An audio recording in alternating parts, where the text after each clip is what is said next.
విష్ణవే నమః. తాను చేస్తున్న పనులన్నిటినీ దిగ్దేవతలు సాక్షులుగా నిలబడి చూస్తున్నారని ఏమాత్రమూ భయపడడు. వారిని లక్ష్య పెట్టడు, వాళ్ళని అనుకోడు. ఒక సమయంలో మానవుడికి తాను ఇంద్రియ భోగాల వెంట పరిగెత్తడం వ్యర్థం, ప్రయోజనం లేదు అనే తెలివి కలగవచ్చు. కానీ అతడికి కనిపించే ఈ జగత్తు తన దేహంతో సహా ఆత్మ అని భావించటంతో కలిగిన కొద్దిపాటి తెలివి కూడా నశించిపోతుంది, స్మృతి ఉండదు. అలా నశించిన తెలివితో అతడు ఎండమావల లాంటి ఇంద్రియ భోగాల వెంట పరుగులు పెడుతూనే ఉంటాడు.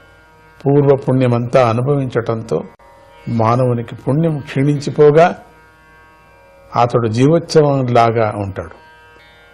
పరమ లోభులు తమ ధనాన్ని ఇహలోక ఫలాలను కూడా పొందటానికి గాని పరలోక ఫలాలను పొందటానికి గాని వినియోగించరు. అటువంటి వారు విషపు తుమ్మి చెట్టు, కాకిదొండ చెట్టు, విషపు తీగలు, విషపు నీటితో నిండిన బావి వంటి వారు. ఈ మానవుడు ఆ లోభులను సేవిస్తాడు. ఒకప్పుడు ఆ వర్తకుడు దుష్టులతో దృఢంగా స్నేహం చేస్తాడు. వారి సాంగత్యంతో అతడి బుద్ధి పెడద్రోవ పడుతుంది, వంచబడుతుంది. అప్పుడు ఆ మోసబుద్ధి గలవాడు వేద విరుద్ధమైన మతాన్ని స్వీకరిస్తాడు. ఈ విధంగా చేయటం అనేది నీరు కావాలనుకొని నీళ్లు లేని నది యొక్క లోతులోకి దూకటం వంటిది అవుతుంది కదా. అలా చేస్తే తల పగులుతుందే గాని నీరు దొరకదు. అదేవిధంగా వేద విరుద్ధమైన మతాన్ని స్వీకరించటం వల్ల ఇహపర ఫలాలు రెండూ నాశమైపోతాయి. అప్పుడు కేవలం దుఃఖమే మిగులుతుంది. ఆ సమయంలో శత్రువులు పీడించటంతో మానవుడికి తినటానికి తిండి కూడా దొరకని పరిస్థితి ఏర్పడుతుంది.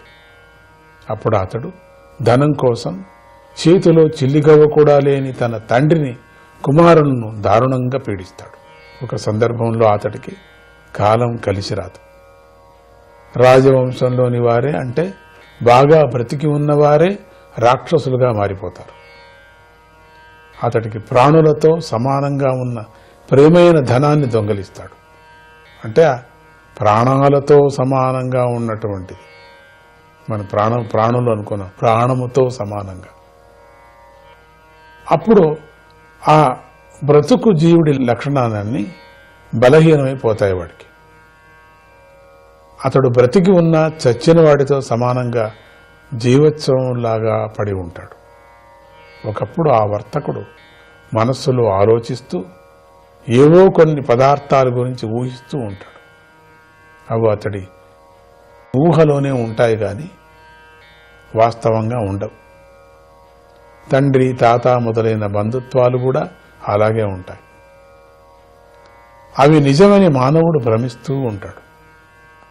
ఒకనాడు కలలో పొందే సుఖం వంటి క్షణిక సుఖాన్ని అనుభవిస్తాడు. గృహస్థుడికి చెప్పబడిన కర్మలన్నిటినీ చేయాలనుకోవటం పెద్ద కొండను ఎక్కటం వంటిది అవుతుంది. ఎందుకంటే కర్మలు అంత విస్తారంగా ఉంటాయి. వాటిని ఆచరించాలని మనసు పడ్డ మానవుడు లోక వ్యవహారాల పట్ల తీవ్రమైన ఆసక్తుడైపోతాడు. ముళ్ళు పదునైన రాళ్లతో నిండినటువంటి నేలపై నడవటానికి ప్రయత్నించిన వాడిలాగా అతడు కూడా దుఃఖిస్తాడు. ఇది ముళ్ళ మీద నడుస్తున్నా అంటే ఇది. శరీరం లోపల గల జఠరాగ్నికి తట్టుకోవటం చాలా కష్టం. ఒక్కొక్కసారి ఆ అగ్ని ఓపికను కూడా నాశనం చేస్తుంది. అప్పుడు అతడు ఇంటి వారిపై కోపగిస్తాడు. పగలు అనేక కార్యక్రమాల్లో నిమగ్నుడైపోయిన అతడు రాత్రి సమయంలో నిద్ర అనే కొండ చిలువకు వశుడవుతుంటాడు. అజ్ఞానం అనే అంధకారంలో మునిగిపోయి నిర్జరారణ్యంలో విడిచిపెట్టబడిన శవంలాగా నిద్రిస్తాడు. ఆ సమయంలో అతడికేమీ తెలియదు. ఏ విషయం పైన స్పృహ ఉండదు. ఒక్కొక్కసారి విషజంతువుల వంటి దుట్టులు అతడి గర్వమనే కోరలను పీకివేస్తారు. అప్పుడు అతడు అశాంతికి లోనవుతాడు. అశాంతితో నిద్రించటానికి కూడా అవకాశం దొరకదు. అతడు వివేకాన్ని కోల్పోతాడు. గ్రుడ్డివాడు చీకటి బావిలో పడిన విధంగా అతడు అజ్ఞానమనే బావిలో పడిపోతాడు. ఒక సమయంలో అతడు కోరికలనే తేనె తుంపురల కోసమై వెంపర్లాడుతూ ఉంటాడు, తహతహలాడుతూ. అంటే పరశ్రీని, పరధనాన్ని ఆశిస్తాడు. అప్పుడు రాజు గాని లేదా ధనం యొక్క యజమాని గాని అతడికి మరణదండన విధిస్తారు. అప్పుడు అతడు అంతము లేని నరకంలో, కారాగృహంలో పడిపోతాడు. అందువల్ల ఈ సంసార మార్గంలో పాపము పుణ్యము అనే రెండు రకాల కర్మ వ్యక్తి యొక్క సంసారానికి పుట్టినిల్లు అని మహాత్ములు చెబుతారు. ఒకప్పుడు ఆ జీవి అంటే ఆ వర్తకుడు పరధనాన్ని అపహరించి చెర నుండి బయటపడ్డ కూడా ఆ ధనాన్ని మరొకడు లాక్కుంటాడు, వాడి నుండి ఇంకొకడు లాక్కుంటారు. ఈ విధంగా ధనానికి నిలకడ ఉండదు. ఒక చోటు నుండి మరొక చోటుకి తరలిపోతూ ఉంటుంది, దుఃఖం ఇస్తూ ఇస్తూ పోతుంది.